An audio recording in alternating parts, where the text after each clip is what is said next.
This podcast is brought to you by Healthy Dog Tool. Healthy Dog Tool is available for free to any caring dog lover, which I'm sure is you.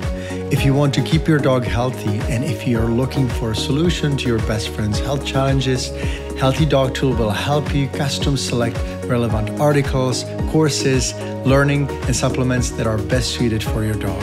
Veterinary care is expensive, and learning how to prevent problems or treat them naturally without drugs and undesirable side effects is the best way to go. All you need to do is to go to healthydogtool.com to test it out.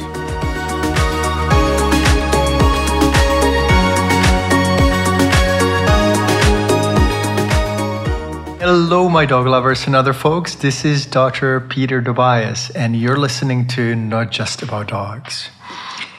I think today we need to talk puppies again, and I know most of you love puppies. I think puppies are a little bit of a natural miracle because they developed to be cute. I think the canine species has evolved with that in mind, that they had to be adopted, they had to be looked after by humans, and having cute puppies actually makes a lot of sense because then nobody can say no to a puppy. Anyway, in the next 3 podcasts, I'd like to talk about 3 very harmful myths that have been negatively altering the lives of many dogs. I love meeting new puppy owners. And most of them are not much different than the human parents. The same instincts kick in, the same hormones, the same need to care for them and worry about them. I also know that the firstborn child and first adopted puppy are very similar because it's a little scary. People worry about whether they're doing the right thing, and it's harder to recognize a good advice from the bad one. Most puppy parents are told not to socialize their puppies with other dogs until they're about 16 weeks old, when all the vaccines are done.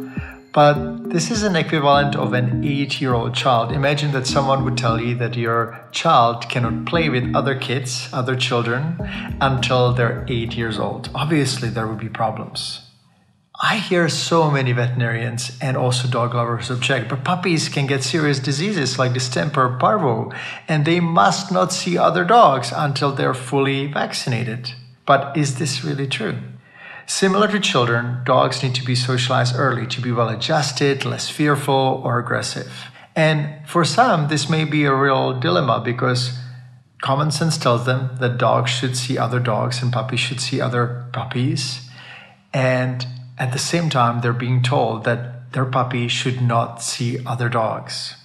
But I think that there is an easy solution, and I'd like to explain this. Whenever I am faced with a difficult choice or some sort of dilemma, I ask one simple question: what does nature do? In nature, pups receive the maternal antibodies mostly from colostrum, the first milk fraction during the first 24 hours post-birth. Now, colostrum is rather clear, sticky, and a little more transparent liquid than milk, and the mother produces it right after the birth. It is packed with immunoglobulins or antibodies that are destined or they're made to protect the puppy against the most common diseases that dogs carry, such as parvovirus, distemper, leptospirosis, and others.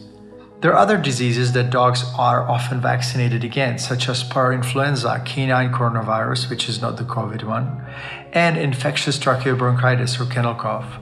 But these diseases are much less serious and also less common. Well, kennel cough is common, but it is not really a serious problem. It's like a cold. Some people may ask, how about rabies? Unfortunately, rabies is different than other diseases, and the antibodies cannot be transferred from the mother to the puppies, and therefore dogs that get colostrum are not protected against rabies. But nature has it all figured because wolf puppies or coyotes do not really get vaccines. So how do the puppies survive? How do they get immunity? In fact, nature has a plan that works very well, and I have not seen it fail once in 30 years.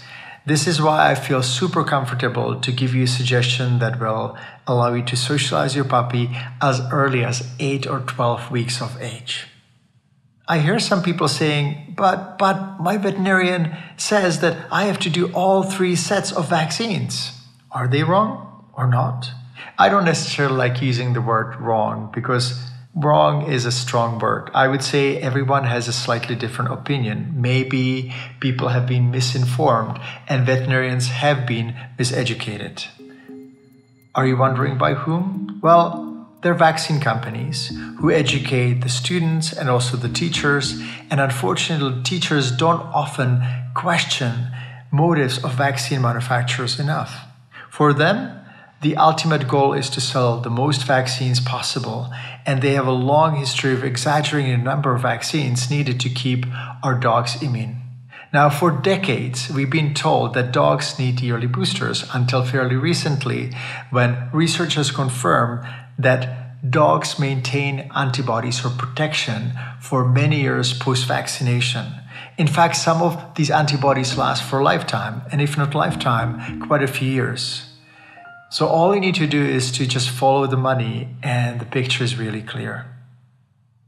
So how do you keep your dog and your puppies safe and well socialized? Well, when puppies receive colostrum, they're protected until their immune system matures and is capable of producing their own antibodies against the most common diseases. The only time they would not be protected is if the mother didn't have sufficient antibodies at birth when the colostrum is produced. In such cases, puppies may not be protected. Now you're probably wondering what you can do to keep your puppy safe. Well, there are a few things that you can do. And the first thing that I usually recommend is to check the pregnant mothers for antibodies, do so-called titer test.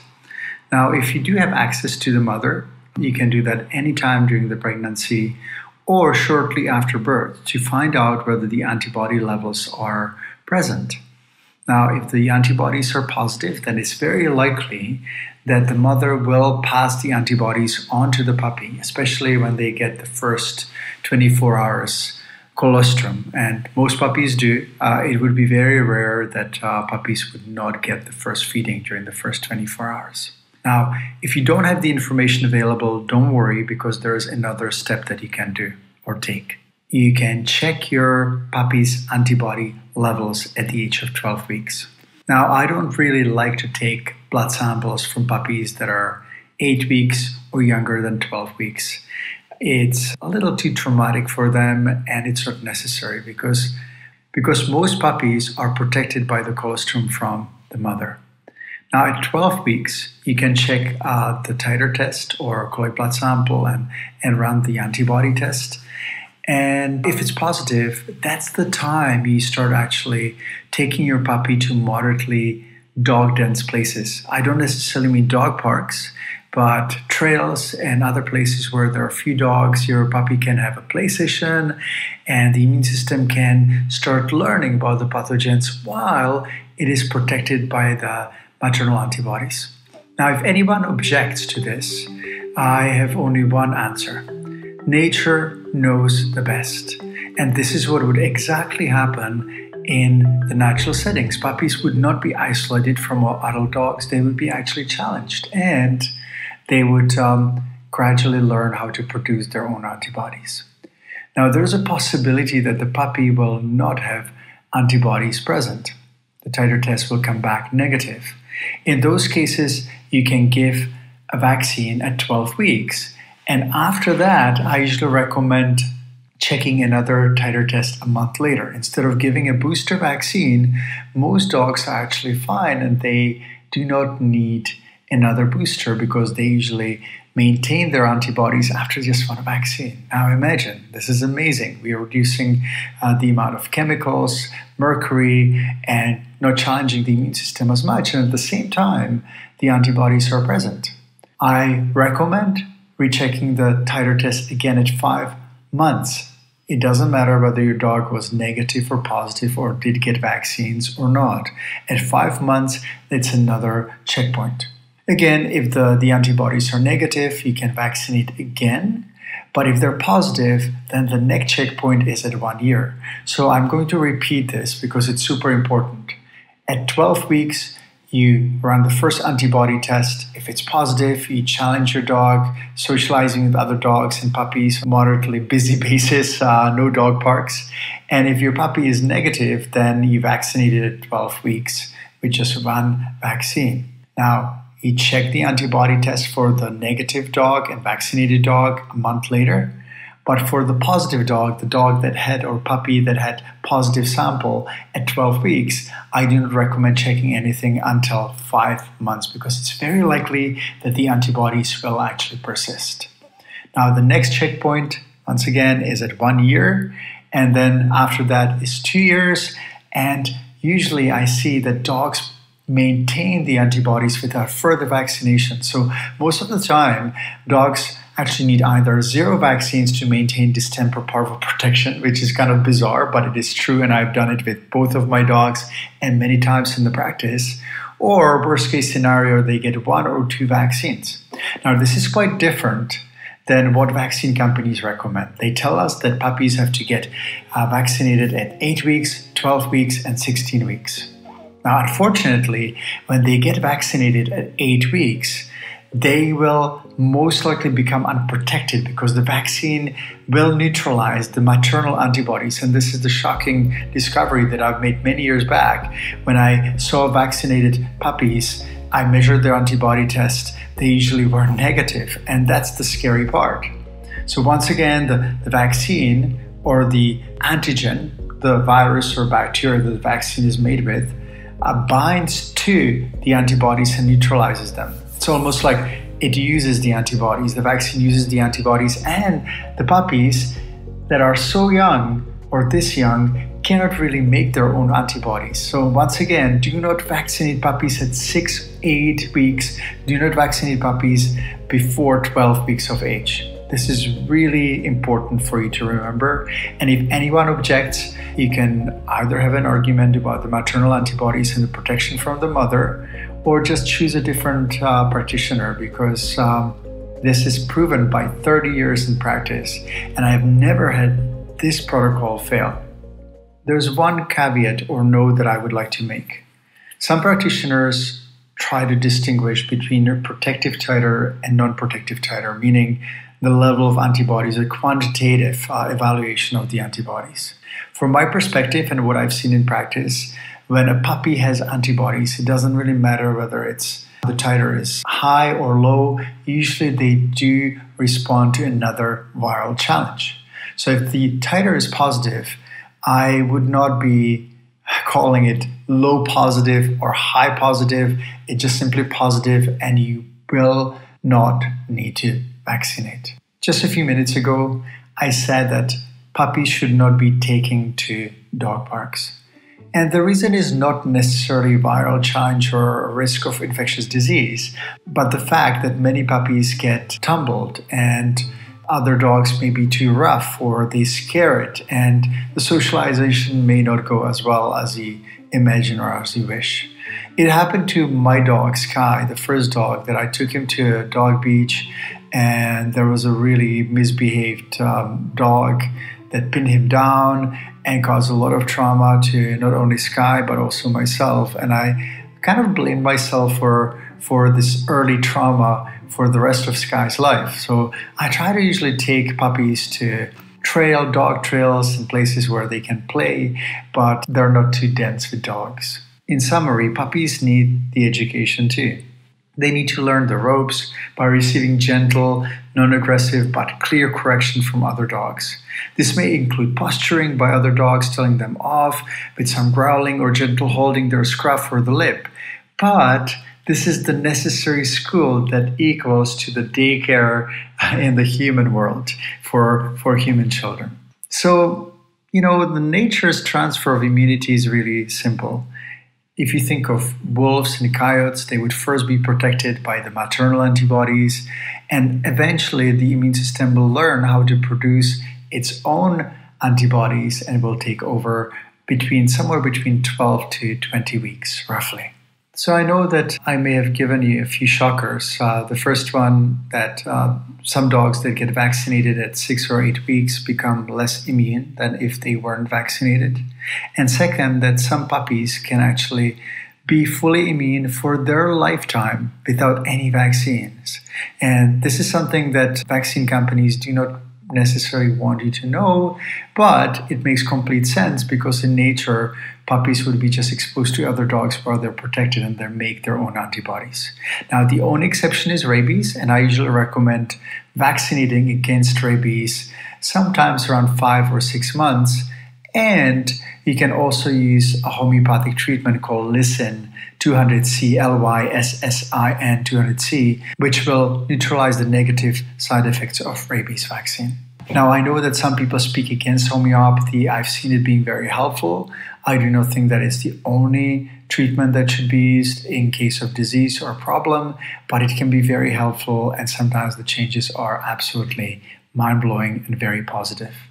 I had one dog that I remember that was moving from Canada to New Zealand, and we vaccinated this dog. Sometimes dogs after rabies vaccine can become fearful. This dog was normal, well-adjusted dog, and suddenly a week after rabies vaccine, he started being afraid of coming even out of the house, out of the door. So we gave 1 dose of Lysin 200C, which is the potency, and the dog became normal after a couple of weeks again. But it took some time before the side effects disappeared. Now, I've seen this happening when it comes to distemper and parvo vaccine. You can start seeing mild symptoms of the disease that the vaccine prevent. And again, if you do give distemper or parvo vaccination, you can use a homeopathic remedy called Thuja, Thuja 200C, and you can give 1 dose and then repeat again in 2 weeks, and that should help to neutralize the side effects of vaccines. Now, most vaccines are safe when used wisely, but there is no need to vaccinate more frequently than necessary.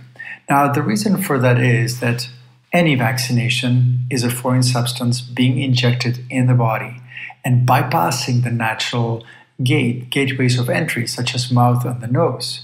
So, I usually compare it to you sleeping in the bed. Imagine you're sleeping in the bed, and instead of someone ringing the bell, a person jumps through the window. And that's how the body and the immune system feels. If you think of a general entry of disease, it usually is the mouth or the nose, with the exception of rabies or maybe Lyme disease, which is transferred by ticks and injected. But most of the time, the immune system has an ability or time to prepare for the invasion and the infection and can respond by creating antibodies very early on.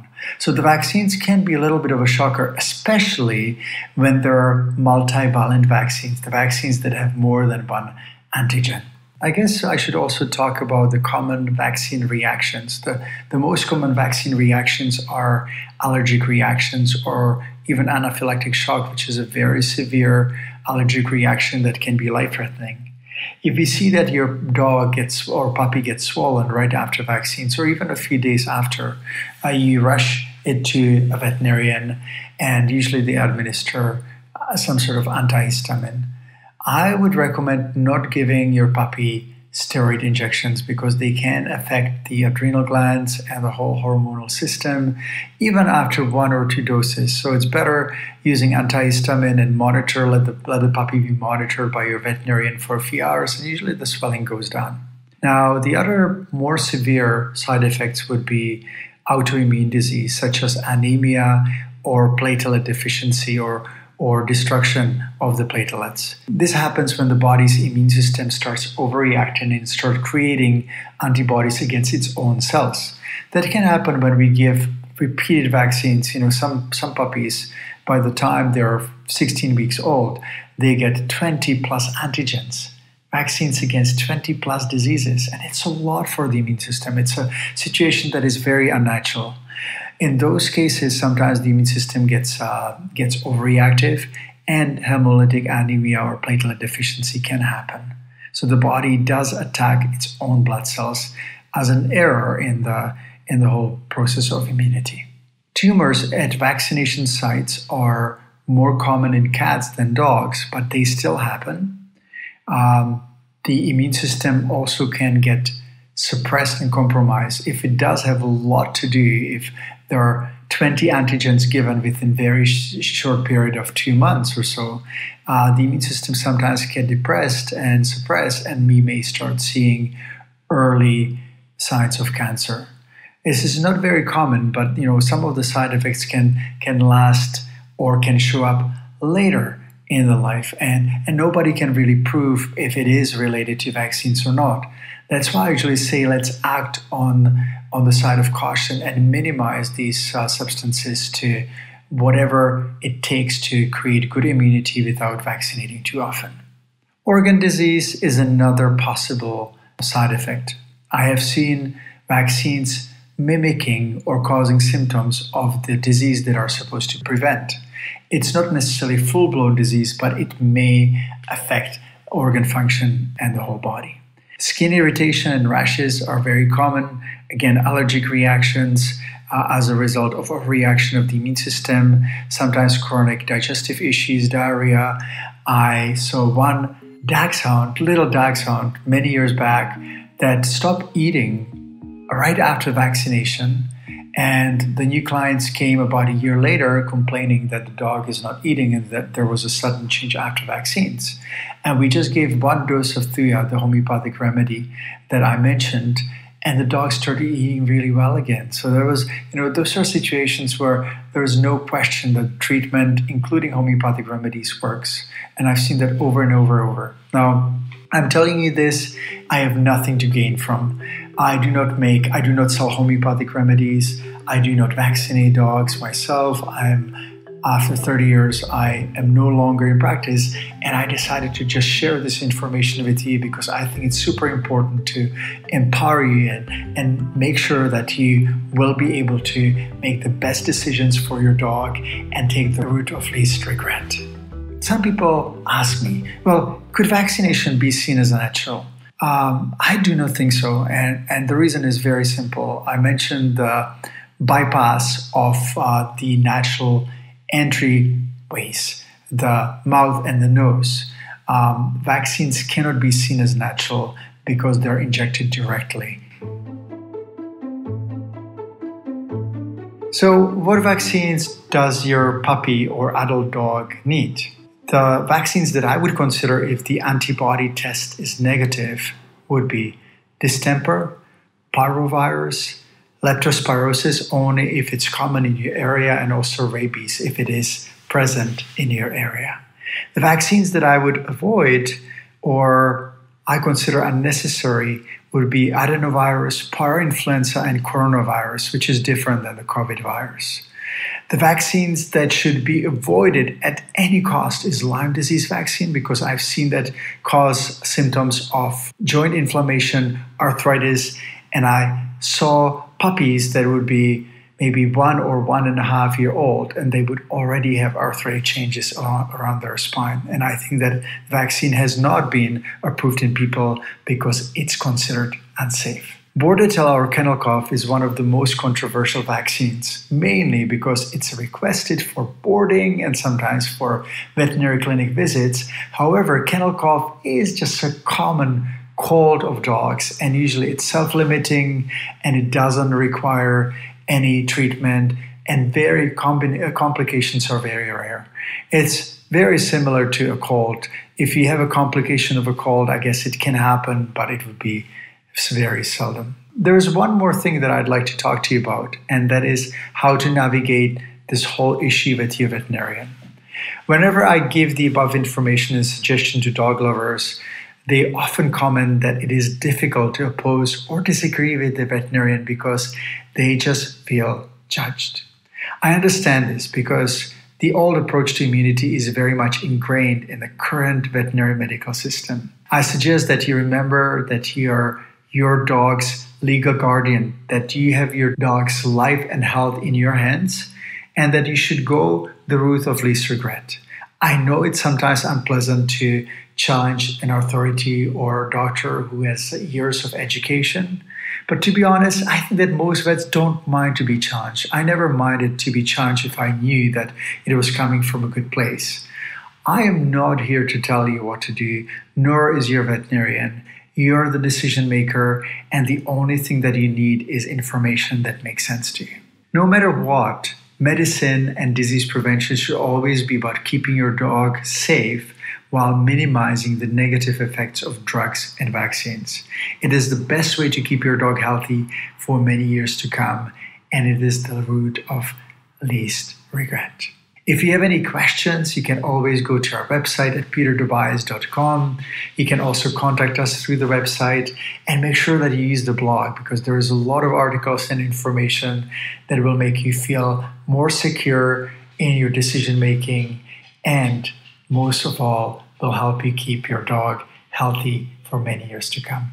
Have a wonderful day and give your dog a hug for me. Take care. Oh, one more thing. Don't forget to subscribe to our newsletter. It comes every week on Saturday, and you will be able to learn information that is not presented anywhere else. Take care.